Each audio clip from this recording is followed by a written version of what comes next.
This is John Paul Wright. I'm coming to you from Tokyo, Japan. Today, I'm covering a story about MaryKate Olsen, or should I say, two stories, because the main news came out a few days ago, and also I'm going to cover the most recent development about how she's getting kicked out of her apartment.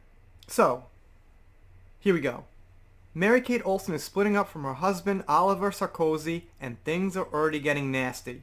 According to court records obtained by The Blast, MaryKate filed an emergency motion in New York court asking the court for help. MaryKate reportedly filed the divorce back on April 17th. At that time, the courts told her they were not accepting divorce petitions because of the pandemic. They noted if it was an emergency, she could file documents. And, as noted, this is from The Blast. Now, the first story we pretty much went through. There wasn't a huge amount of details. She's getting a divorce. But the second part of the story is MaryKate Olsen shut down in divorce battle with Oliver Sarkozy will have to vacate apartment. That's what I thought the interesting thing is, and that's what I kind of want to find out a little more details on, because I'll be honest, I don't know her husband. I don't know her so well, but I'm just thinking if he kicked her out, there might have been something she did also. I mean, to kick someone out with all this stuff going on takes a lot. I'm not sure it's just like, well, he was this evil bastard she married and he kicked her out and that's it. There's got to be more to the story. That's why I want to cover it. So here you could see the shot of her out in New York City, and yep, she's got the mask on, the gloves, and I guess she's out. The mogul was spotted walking the streets of New York in a mask amid the divorce drama. MaryKate and Oliver were married back in November 2015. Back in December, the two were spotted out in New York with MaryKate's sister Ashley. They were celebrating the twins' 33rd birthday. MaryKate reportedly asked the court to allow her to continue using their Hamptons home, Gramercy apartment, and another luxury pad. She also wants the judge to enforce the terms of their prenuptial agreement. Interesting to know they had a prenup. So I guess they got married and went along fine with a prenup. But when Amber Heard heard about a prenup, as you guys know, she might have gone a little off the wall.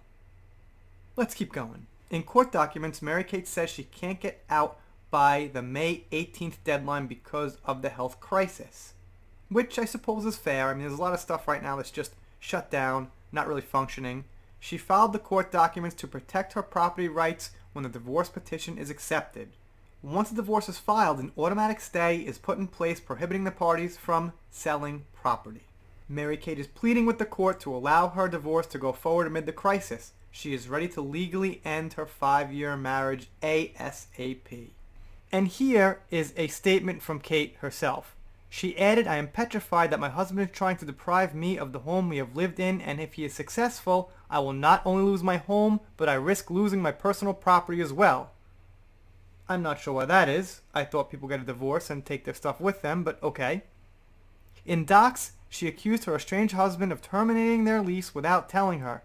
The judge didn't see the emergency and denied the request. The decision means MaryKate is screwed if her ex goes forward with kicking her out. I don't know her history. I can't recall her really making it big in the industry, so I'm going to imagine she's not like super rich. I'd imagine she can probably move on and do something, but it could be a little situation. So yeah, there you have it. That's basically the story. She filed for divorce, and now she's got to evacuate. I'm sure she could probably stay with somebody, like her sister, something like that. I'm not thinking, oh my god, it's an emergency. You know, it's just really bad. It's just the start of something that could get worse, like they said. It's already getting nasty. I haven't been to New York in about 7 years. I lived there till I was 29. I'm a native New Yorker, basically. So I don't actually have a good idea in my head of how the pandemic is there. My family's gone from New York. They're in Florida and Jersey. So obviously it's a little different. But I'm going to imagine if it's anything like Tokyo and Japan, a lot of services are shut down, moving companies, things like that. So probably, she does have a pretty good argument that, what's going on is pretty bad timing, you could say. So you guys, let me know down below what you think of this. I'm going to do some more celebrity coverage in the spirit of entertainment. As you guys know who are following me, I'm covering Johnny Depp and Amber Heard, so I'm just going to continue that genre on the channel. If you're not subscribed here, consider subscribing. I'm doing, like I said, Amber Heard vs. Johnny Depp, and celebrity stuff, also pop culture, some Star Wars even, Japan vlogs, whatever I feel like. If you subscribe, you'll get videos, and I'll be happy. If you don't subscribe, well, I guess I'll be sad, but I'll get over it. Life goes on. Another video, another day. I'm talking too much. We're done.